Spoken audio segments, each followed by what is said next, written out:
আসসালামু আলাইকুম বন্ধুরা, সবাই কেমন আছো?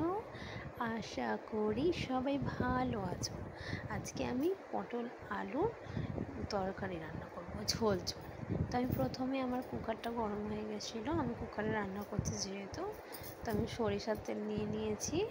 আর আমি এখানটায় পটলটাও কেটে ফেলেছি, ভালো করে কেটে ধুয়ে পরিষ্কার করে নিয়েছি, যেহেতু আমার পটল আলুর ঝোল ঝোল তরকারি হচ্ছে।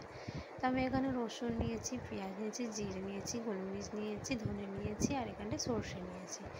সব কটা আমি মশলা বেটে নেব সুন্দর করে, সব কটা সুন্দর করে বেটে নেব। আর আমি এখানে দুটো কাঁচা লঙ্কা নিয়েছি, সুন্দর করে বেটে নেবো। আর এখানটা আমি ফোড়নের জন্য মেথি দিচ্ছি, তো আপনারা এর জায়গায় অন্য কিছুও দিতে পারেন, আমি মেথি দিয়েছি।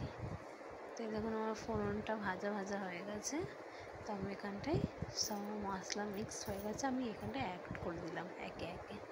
সুন্দরভাবে রান্না করছি, অনেক সুন্দর, দারুণ দারুণ রেসিপি, আপনারা অবশ্যই একবার ট্রাই করবেন। এই দেখুন আমি এখানটায় হলুদ গুঁড়ো অ্যাড করছি, লাল লঙ্কার গুঁড়ো অ্যাড করছি 1 চা চামচ, যেহেতু আমার এখানটায় গ্রিন লঙ্কা অ্যাড হয়েছে সেই জন্য। আর আমি এখানে জিরে গুঁড়ো অ্যাড করলাম, আর পরিমাণ মতন আমি এখানটায় নুন দেব। সুন্দর করে নাড়াচাড়া করছি, একদম আমি 10 মিনিট ধরে এটা মশলাটা ছেড়ে দেব। বেশি আমি তেলও দিইনি, যেহেতু তেলের রান্নাটা বেশি ভালো না, উপকারীর জন্য ক্ষতি, তো সেই কারণে আমি তেলটা বেশি দিই না এখানে। আর যে বাটিতে মশলা ছিল সেটা আমি ধুয়ে একেবারে দিয়ে দিলাম সুন্দরভাবে। দেখুন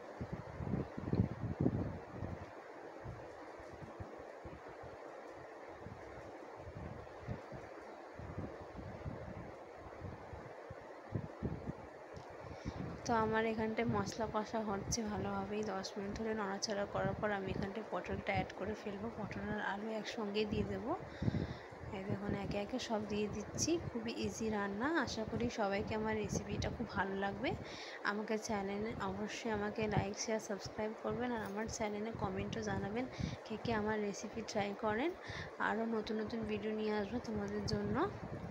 খুবই সুন্দর একটা রেসিপি রান্না করছি, একদম নর্মাল রান্না, বেশি ঝিকঝাক কিছু নেই, সিম্পল ইজিলি ভাবে। আমার রান্না করতে খুবই ভালো লাগে, সত্যি কথা বলতে আই লাভ কুকিং। আর কার কার ভালো লাগে রান্না আমাকে কমেন্টে জানাবে অবশ্যই, আমি কমেন্টের অপেক্ষা করব সবার।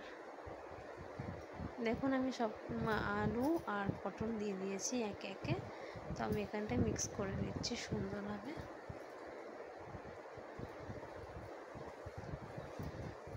এটাও আমি 5 থেকে 10 মিনিট ধরে নড়াচড়া করেছি ভালো করে, আমার পটল আর আলু মশলা চলে যাবে বলে। সুন্দরভাবে রান্না হচ্ছে দেখুন।